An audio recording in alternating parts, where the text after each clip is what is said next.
the time when we actually started, we took out loans, I think, for like 60 grand. 70. And then we bought an embroidery machine and we bought a, printing machine. Yeah, so, and then they were not working, so it was a thing of the guy scammed us when we bought it. It was just a thing of lack of experience, not doing enough research, doing things before you're prepared, not learning, So we've been through those things where you went and taken out a loan, you want to start this business, and then the first thing you encounter is a hurdle, So that's what also people don't tell you about starting a business. What up, beautiful people? My name is Bonankahu. And you're talking to Dubetankahu as well. Yes, we are the founders of the clothing brand called Relate. Today we basically want to talk to you guys about personal development. We're going to talk about what it takes to start a brand in South Africa, how to scale it, how we did it basically. We're telling you from our experience. This is not a know-it-all, but just to share some stories from what we've been through and what's yet to come. Yeah, so Relate, what do we do at Relate? We manufacture smart, innovative clothing that is functional, it does more than one thing. For example, we have a bag that you can convert into a jacket, and then pants that you can wear as a jacket, and many other innovative items. So why we decided to actually focus on innovation is that we wanted to separate ourselves from other brands. We wanted to be different from other brands, and I think that is very important when you starting a clothing brand, is to also figure out what makes your clothing brand different. What's your unique selling proposition? What's different about your brand that people will like, that people will support, that people will follow you. So I think it's very important when you start a brand to find out what it is that's going to make you different from other brands. Yeah, and you basically have to spend a lot of time learning about the industry, because sometimes as people we do stuff, but we didn't even take the time to learn about the industry. What are the trends in the industry? What are some of the things that you need to do? What are some of the stuff that you can do at a later stage, And as everything goes in life, you can't be afraid to make mistakes, because during the process of you starting the brand or starting the company, there are certain mistakes that you're going to have to make. And these are the mistakes that also shape you to become a better business person, to become a better brand owner. So one of the things to focus on if you're going to start a brand is you need to be in love with fashion, you need to be in love with branding. Otherwise, you're just going to do it for the sake of doing it. I've seen a lot of, not just celebrities, but a lot of people, they start brands and they don't really pop off because it's not what you're passionate about. It's not in you. You're just doing it because somebody else is doing it. So that's not going to give you the mileage. So if you're not in it, then don't start it. It's not something you can do because you think it's cool. It's like with music as well. Like, not everybody's a musician. Not everybody has that gift to be able to rhyme on a beat or to, so some things are just for other people, and it's good to also be able to look at other people and say, wow, that's great for them. You don't necessarily have to, it's this mindset that a lot of people have, because that person's doing that and that is successful for them, I'm going to try it. It's like, for example, with tendering. How many people get into tendering because they see other people doing tenders and people are successful, and it's like, you're going to go do tendering, and then now you're doing something that you know nothing about, and you're losing money, you're losing time. So it's very important when you start something, whatever it is, music, fashion, art, graphic design, whatever, just make sure you're passionate about what you're doing, because then it won't feel like you're working at it. It will feel like you're just improving yourself, So it's very important for people to understand what do you want to do, and then do it. Don't do it because your mom's saying you must do it, or your friends are doing it, or your girlfriend told you to do it, or whatever the case may be. Do things that you really love to do.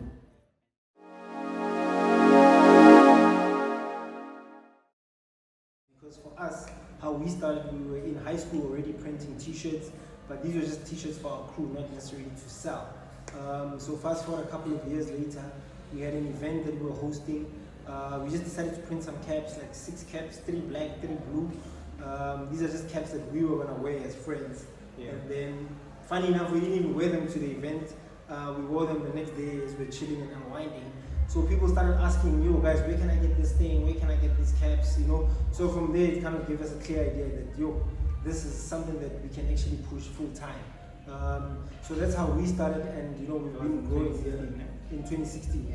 Yeah, so now it's 2025. So it's been 9 years, 9 years of doing this, yeah. So it doesn't happen overnight. Another thing that people need to know is that it doesn't happen overnight. It takes time. It takes time to learn, to master, to find out what you really want to do. I mean, for us, I think it was about 2 or 3 years ago when we really found out, okay, this is the specific industry, or this is the specific type of design, or this is this thing that we need to do that's gonna make our brand different. So that's when we really came up with the smart clothing, the bags that turn into jackets and so forth. So it took us so much time to really figure out what's gonna make us different and what's unique about our business. So and the thing about time is it's a great teacher. You learn through experience. With certain things that you wanna do, you won't really know until you are in it. Then you will start to understand these are the dynamics. This is what I have to look out for. This is what I have to focus on. But it's more like being somebody who is very intensive in terms of the information. I'm going online, I'm going to look at other clothing brands that have succeeded, and what are some of the things that they are saying, what can I take from it? Because not everything that people say is going to work for you. So you have to understand what you can take away from that, apply it to your business, and it's just about trial and error. Trial and error. Trial and error, it's about learning as you go, and it's about improving as you go. You need to also be able to look back and say, okay, but this is not working, this is working, this is not working, this is not working. And you need to also, we're very young people, we need to challenge ourselves to be very creative. We need to think outside the box. We need to think about things that are going to make us, stand out. That is very important. Another thing is that you need to also, I think for any type of success, you need to have a lot of personal development. You need to have things that you do that help you to grow as a person, besides your business or whatever. Just things like reading books. How many books do you read? What type of books do you read? What type of information are you taking in daily?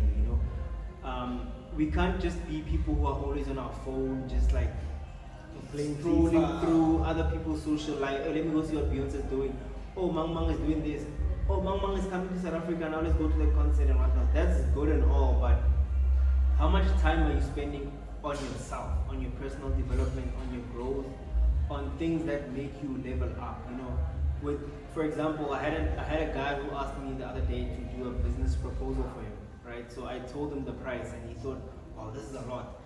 But in my mind, I'm like, he's a guy who goes to Groove, obviously, he parties a lot. He would buy a bottle of the same amount, but if I said, dude, pay for this proposal, it's this much, and this proposal will help you get funding, the point I'm basically trying to make is that people don't prioritize things that make them level up. You prioritize things like alcohol and things like that. And look, I'm not saying don't groove. I used to groove a lot, and I've done that. But guys, you can't always be at groove every weekend and expect your life to change. You can't always be doing the same things all the time and expect different things in your life. So we need to change our habits. We need to learn and study the industry. We need to go out and seek information. We need to attend conferences and things where people are there to motivate and people are there to encourage you, and things like that change your life. It's generally all about leveling up. For us in our business, we made a lot of mistakes coming up.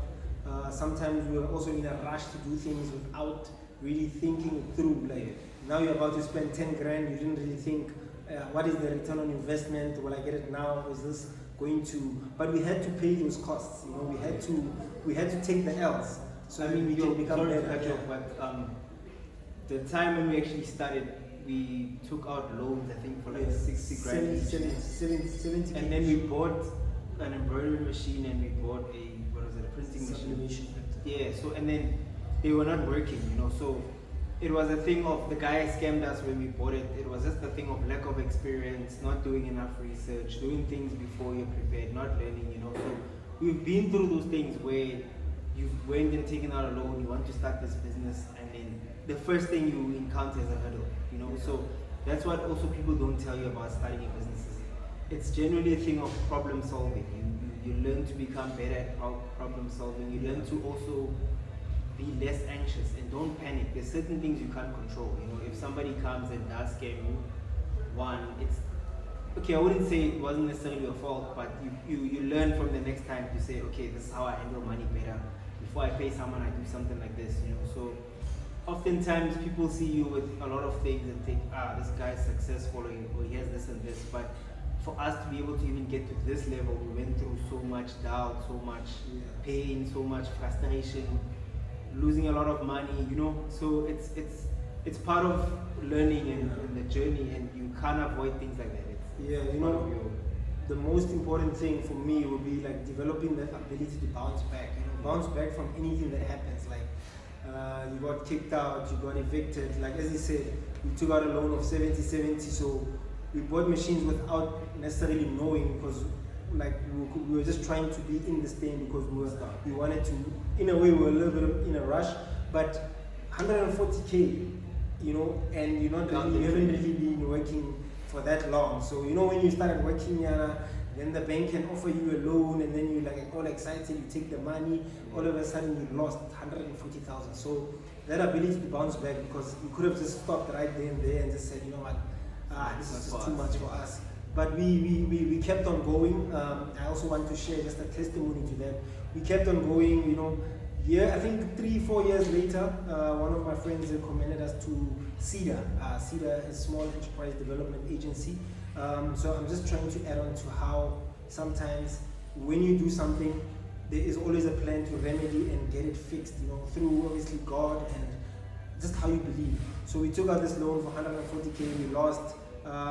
Fast forward a couple of years, we didn't give up. We still took out, we tried again, we bought another printing machine, but this time we operated from home and we just go from there. But my point is that we went to Seda, and then one of my friends told us about Seda. We went there, asked a few questions, because Seda is involved in our industry, what we're trying to do. So at Seda, we managed to get like funding, you know. Through all that, we got funding. We went through this business training program, and then we got funding 380K. So I'm trying to say we lost 170, but we got funding, which was like a grant for 380K. So we did take the loss, but it also turned into a W, because through that persistence, through that bouncing back, things do happen and things do get better. So I want to say to somebody who is in that process where they've lost money or whatever it is, you can make it back. You can be better than where you are currently. We got 380K grant, and then I think a year or two, we got machines. Like I think we took out a loan to buy the specific machine. So we got 380. Now we got double those machines that we wanted. And then fast forward also another year, I think, or two later, Seda had a pitching competition for South African businesses. We tried our luck again. Dudu went there. We came first place for being the most innovative SMME in South Africa. And we won 1 million rand, not cash, not contant, but this was 1 million rand that was invested into the business. So now we got double, triple, if you know what I mean. So what we lost, we gained it back in much bigger ways. For me, what I also wanted to say, there's never been a better time to open a business now, to start a business, you know, with the resources you have in terms of social media. Your phone, guys, what you can do with your phone is very amazing. Like, your phone has just put you in a place where you're sort of level with people who are way ahead of you, you know. So the social media that you have, the phone, if you have, for example, an iPhone, you could even shooting a podcast with an iPhone. So there's so much you can do with what you have, and you don't always have to focus on what you don't have. So there's never been a better time to run a business in South Africa. You can get funding from the government. The government has grants for businesses, but you obviously have to comply as a business. And obviously, those are things that you need to be chasing and looking forward to as a business owner. Okay, if I can go get funding from the government, and they say all I have to bring is maybe these specific documents, make sure you gather those documents. Make sure you get the process going of, okay, what documents do I need?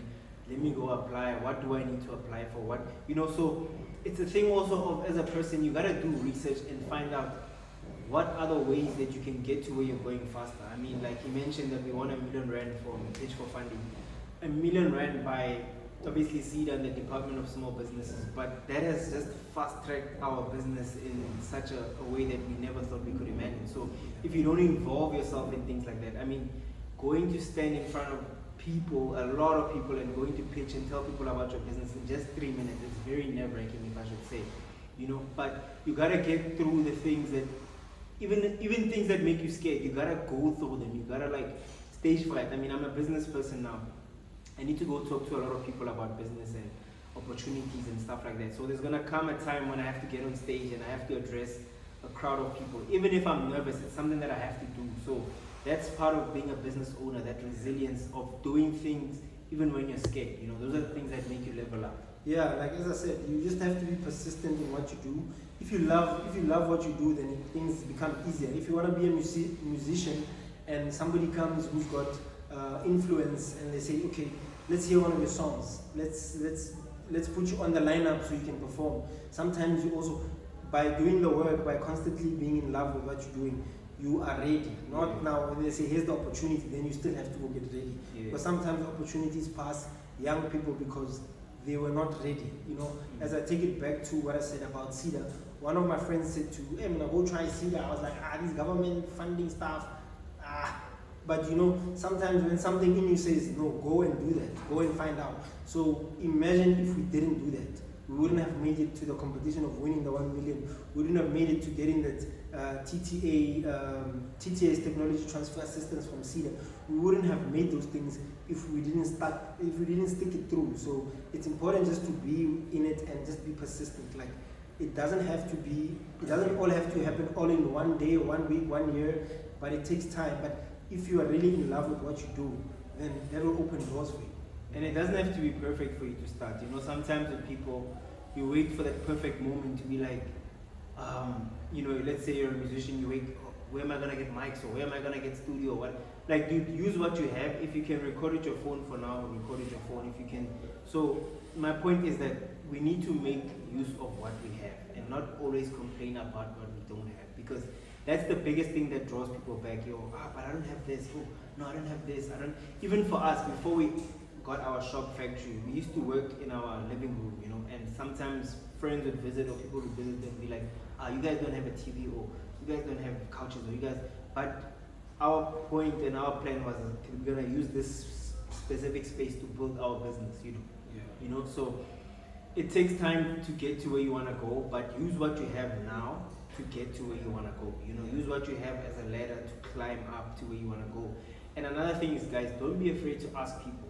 Like, I'm very big on, or we are very big on, going to ask people for information, or going to ask people for advice, or going to ask people for a helping hand. Like, hey, can you please help me with this, or can you please mentor me through this? Or you know, sometimes you gotta spend your Saturdays or your Fridays or your Sundays at a, you know, go meet someone who can mentor you, or go, you know, spend money on things that are gonna advance you. I'm not saying as people we shouldn't look after ourselves and buy clothes or buy shoes or buy this and this.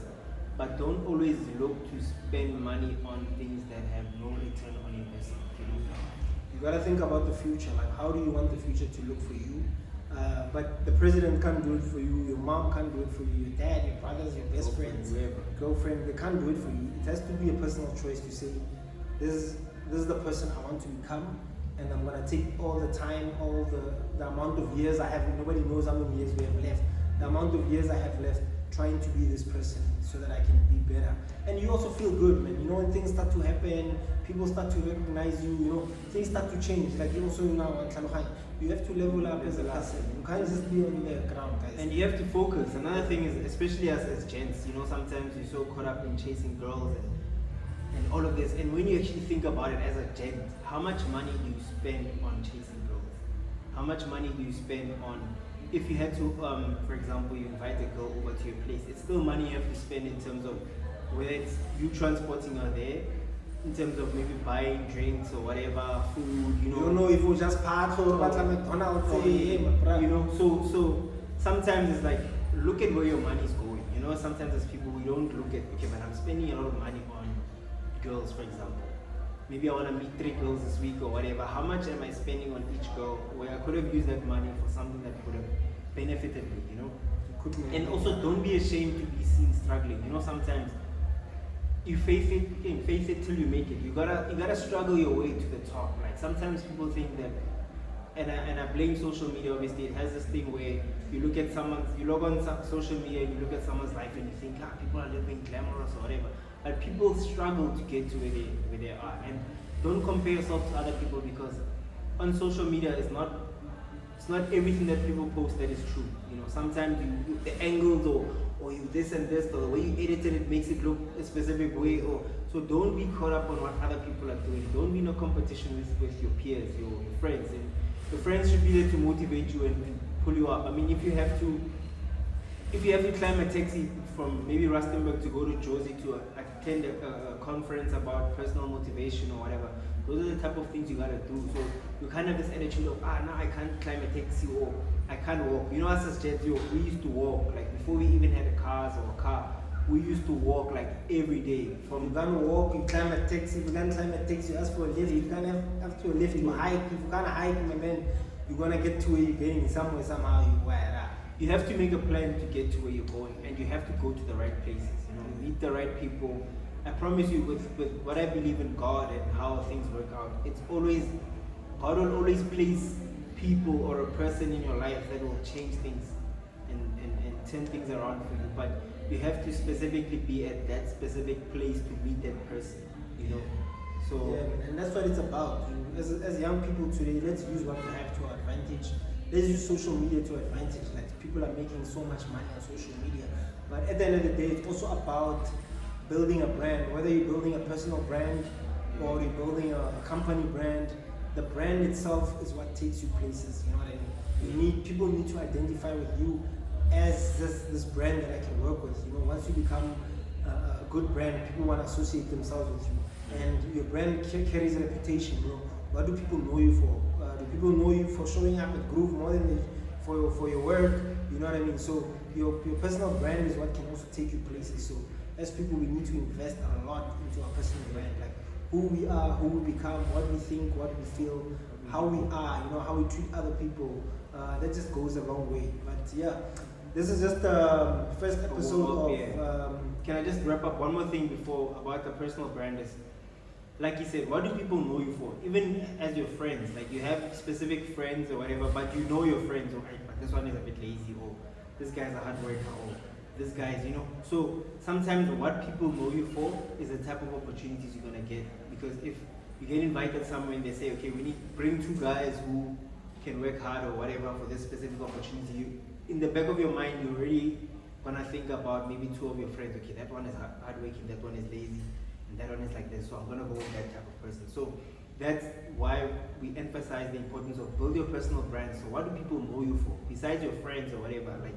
have things that people know, okay, if I can call this guy, I know we're gonna get things done, and we're gonna get maybe this opportunity or this money or whatever. So yeah, personal branding is very important to the things that you do and the type of opportunities you'll get. So yeah, as we wrap up episode 1, there's more to come. Yeah, stay tuned, like, subscribe, share.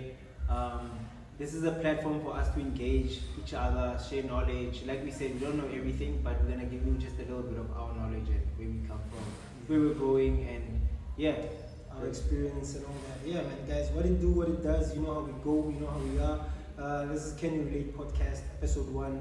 Keep up with it. You're gonna learn a whole lot of valuable information. Stay tuned. We are out of here. Next episode is gonna be out next week, so look out for that. Peace out.